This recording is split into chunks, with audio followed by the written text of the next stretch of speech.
Hello, good afternoon. Um, I'm going to give a lecture on the topic on population and the environment. I will go through the slides which I've prepared earlier.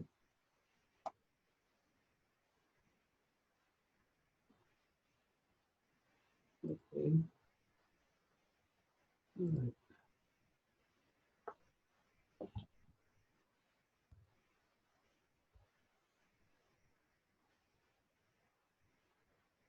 Okay. So the topic for our um,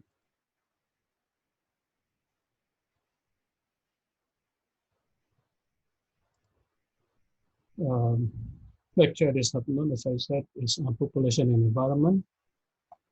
And basically, what we want to look here is to discuss on the issue of population growth, how it impact the environment. Okay, so the increase in human population has been and is always a concern um, on the for several reasons. For example, number one, increase in population will definitely increase in more waste, sampah, and number two is going to the increase in the population also is going to exert more pressure on resources. And number three, increased land development for both agriculture and habitation as well. And also the demand for energy will be greater with increasing population.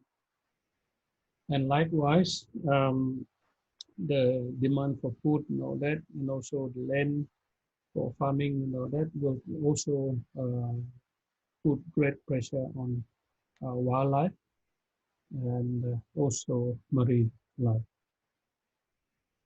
Okay.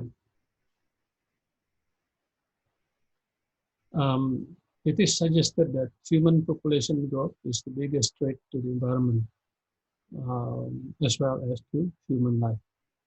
So one of the concept has been coined by um, people in the past is on the concept of human carrying capacity. In other words, how many people will the world be able to support? Okay. So carrying capacity, yeah, refers to the maximum number of humans that can live somewhere based on food, water, and free space. Uh, the free space, the population exceeds its carrying capacity, organisms will die. So there isn't enough food, water, and free space, so more organisms die than they are being born. Okay. Now, there is a relationship between the poverty, fertility, and environmental degradation, which you can see. You can uh, look at the diagram on the right here, the relationship between poverty, environmental degradation, and fertility. So there is negative feedback, also known as the vicious cycle. For example, a fifth of the world population live on less than $1 per day. And about 1 billion uh, people on the earth lack access to clean water, and about 2.4 billion lack access to sanitary facilities. And about 800 million people on the earth are malnourished. So the poor really suffer higher rates of disease, lower life expectancy, higher infant mortality, and higher literacy, plus poor living conditions, social exclusions, and powerlessness. So in other words, in short, the vicious cycle of poverty or of high fertility, poverty, and environmental degradation persists, yeah, which present to the international community with a lot of challenge.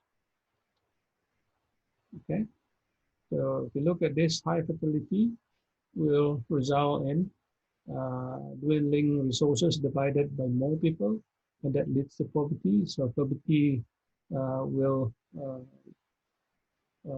results in overusage of resources for survival, and that leads to the environmental degradation. And eventually, it goes back to the issue of high fertility, where there is lack of contraceptives, so more little hands needed help to the family in a depleted environment. Okay? Okay. Some perspectives on population, just a bit on this. So, what can be done about overpopulation problem? Now, I have talked about Thomas Malthus before when we talk about the theories of population growth. He was a mathematician as well as serving as an Anglican minister or priest in England, and he wrote an essay on the principle of population as it affects the future improvement of society. His view was, as far as population is concerned, is that number one, human needs food, and number two, human sexual desires. So then the power of population is, according to him, is indefinitely greater than the power of the earth to produce subsistence. Okay? And therefore, population will increase exponentially. So the next slide shows you the relationship between, or rather the comparison between exponential growth and arithmetic growth. So human population growth is exponential according to Malthus. Exponential meaning from 1 to 2 to 4 to 6, to 8, and then 16, and so on and so forth. Um, However, the supply of food grows at arithmetic uh, rather than exponential, right? So eventually, population would outstrip the available resources, and and then eventually the power of humans to reproduce would be more powerful than the ability of the earth to sustain. So human growth, or rather population growth, according to Malthus, is growing much faster than the growth in the food production. That was his thesis. Okay, so the consequences of that is poverty. Yeah? Consequences of population growth. So population growth leads to poverty when the population increases faster than the food supply. The overpopulation then leads to lower wages and also leading to a surplus of labor, and that further exacerbate poverty. Okay, so Malthus believed that the poor, according to him, should incorporate moral restraint. In other words, try to restrain themselves from having uh, too many children, for example. Yeah? So the poor should incorporate moral restraint so as to curb their reproductive habits. Right? So poverty is to be blamed on the poor. Right? So it is the poverty's own, or the poor's own fault that they are poor, according to Malthus theory. So the poor should adopt, according to his theory, should adopt the middle class values in order to avoid the consequences of overpopulation. And Malthus was very skeptical that the poor were capable of doing this. Otherwise, this is called associated with social Darwinism, and thus the poor would remain poor. Yeah? So he was very much opposed to the welfare system because it might encourage more poverty. Okay, but there are critics of Malthus. For example, Malthus' ideas have been criticized by many scholars. One of the biggest criticism is his interpretation that arithmetic increase in the food supply was really incorrect. But you must remember, Malthus was talking about situation or circumstances um, during his time. So he couldn't figure out um, that things have changed. For example, the use of machine technology which can help to produce um, more food. Yeah? So food production has skyrocketed in the last several decades, partly due to increasing technological advances. For example, in the area of agriculture, precision agriculture, development of new resistant crops and varieties, and embryonic cyclogenesis, and so on and so forth. So because of that, food supply has kept pace, yeah, with the growth in human population. And I think that's quite true. But now, except for certain regions in the world, we do have excess food uh, produced in the world today. Okay, so the new multi-sim, just quickly on this, there are two of the more outspoken one, and they are controversial, by the way. The first one is Paul Ehrlich. Paul Ehrlich um, wrote a book on the population boom. Yeah? So he uh, proposed that unless immediate action is taken to control overpopulation, a series of crises will occur. Right? So according to him, we can no longer afford merely to treat the symptoms of the cancer of population growth, but we have but the cancer itself must be cut out. Okay? In other words, the cause of the growth must be uh, checked. So population control is the only answer, according to Paul Rowe. So the operation will demand many apparently brutal and heartless decisions. Yeah, the pain may be intense, but the disease is so far advanced that only with radical surgery does the patient have a chance of survival.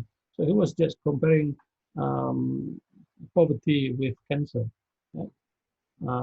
This was quoted in Speed in Willett in 2002 and environmental ethics.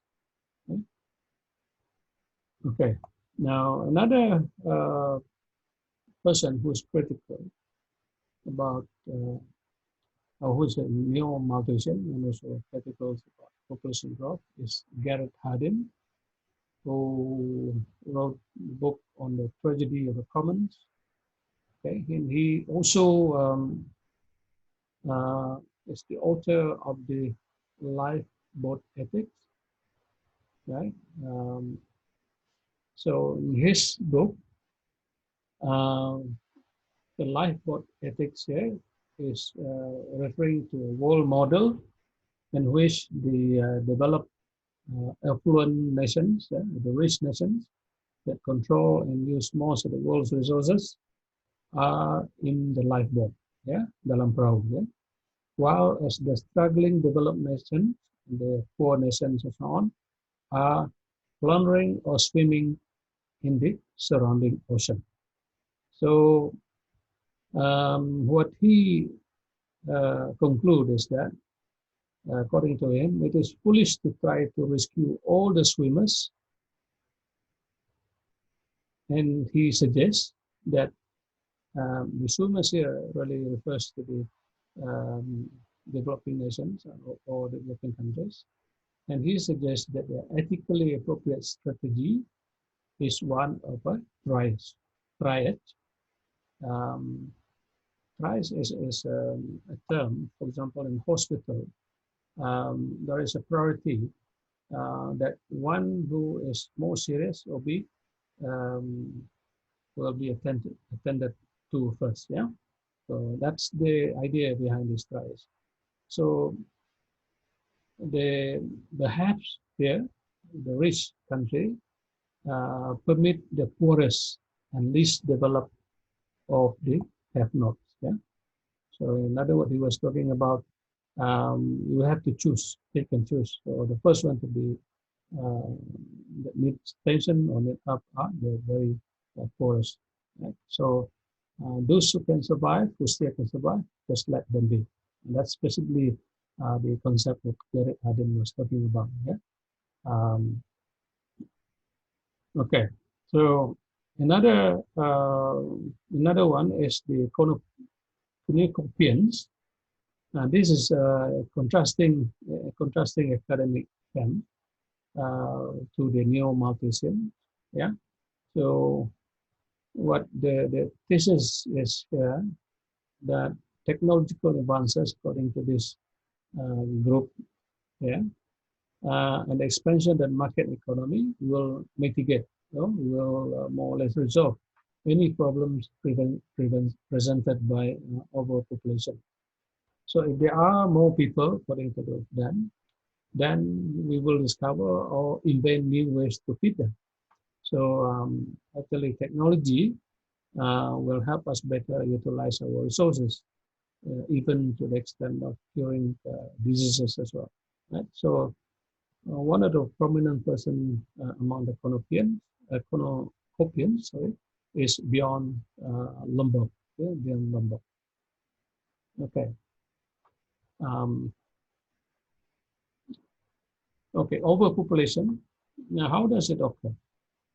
Um, Overpopulation occurs when a population is too densely populated. Okay? So we may have, for example, US has more than 300 million people, but the population is based on the area they have. It's not considered overpopulation compared to maybe Bangladesh or some part of Bangladesh with a very high density population. Yeah. So um, it's not so much about the number of people who live in the country, but the size of the country matters there, right? So, related to man-land ratio, the ratio of man to the size of the land. Overpopulation also refers to the ratio of population to the means of subsistence or means of living. So this one to me is more critical. Yeah, that is the means of subsistence or means of living include all resources considered essential for every for human well-being and production. Now, the examples of resources that we're talking about here include water, fresh air, non-polluted environment, energy, resources, education, capital, and so on and so forth.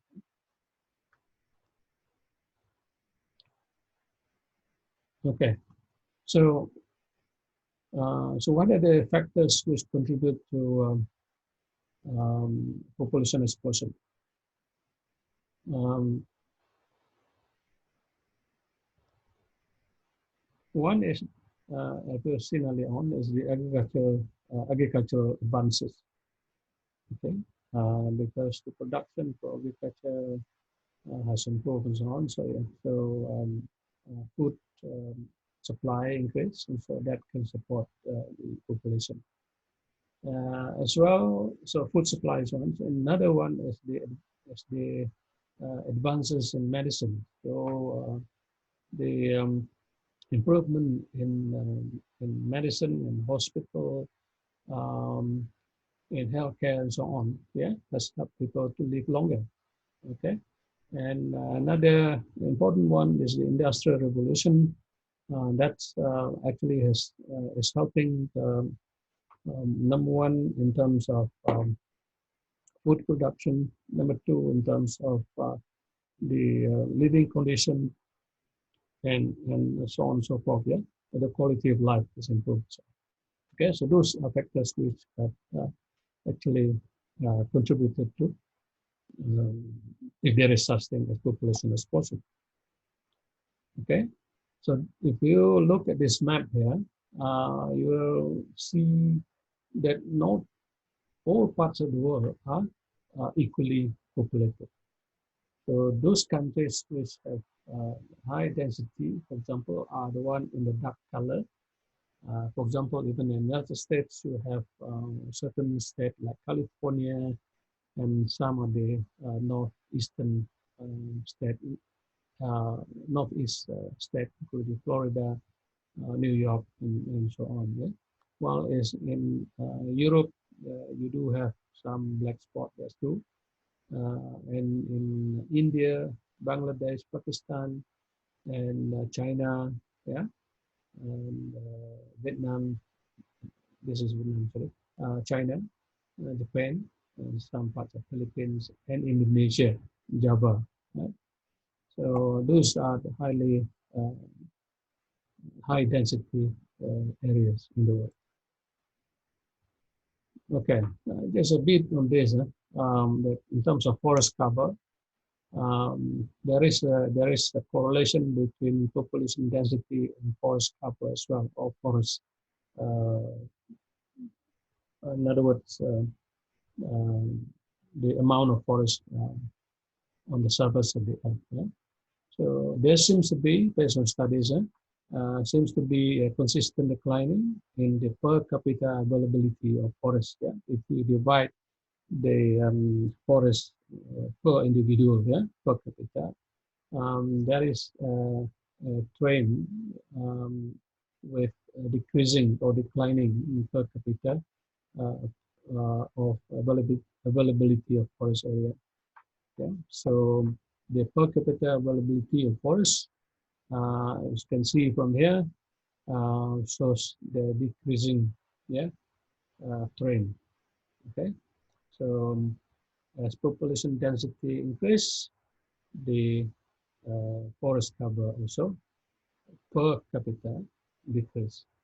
Right, this is based on study, and perhaps I think this is district of Kokkaja district, probably in India. Right? Okay. Now, other than that, I think the issue of resources, also with increasing population, there is a danger that the resources would become less and less available. Yeah. So, for example, in 1996, with subsidies provided to farmers and so on, yeah, freshwater subsidies in Bangladesh, Nepal, and Thailand, for example, was so high that the total cost of supplying water was at least 1,000 times, 1,000% of the total revenue that was received by the government. So there is a lot of subsidy provided, yeah, by the government. And overall, 80% of water use in developing countries is dedicated to irrigation, for example. Right? So the demand for water, fresh as well as for the purpose of irrigation and so on. But the lack of investment that cheap water afford farmers contributes to environmental degradation. Now, the peace process of providing cheap uh, water to farmers actually destroy the environment. Yeah? As arable land is exposed to salinization or alkalization and water logging and so on and so forth. Okay, so that's how the process of subsidizing, resources, water supplies, contribute to um, we call environmental degradation.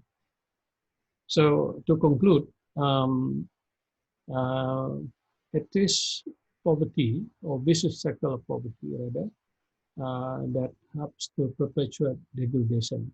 Okay, so there are a lot more people who are poor on the earth, the more environmental degradation is likely to occur.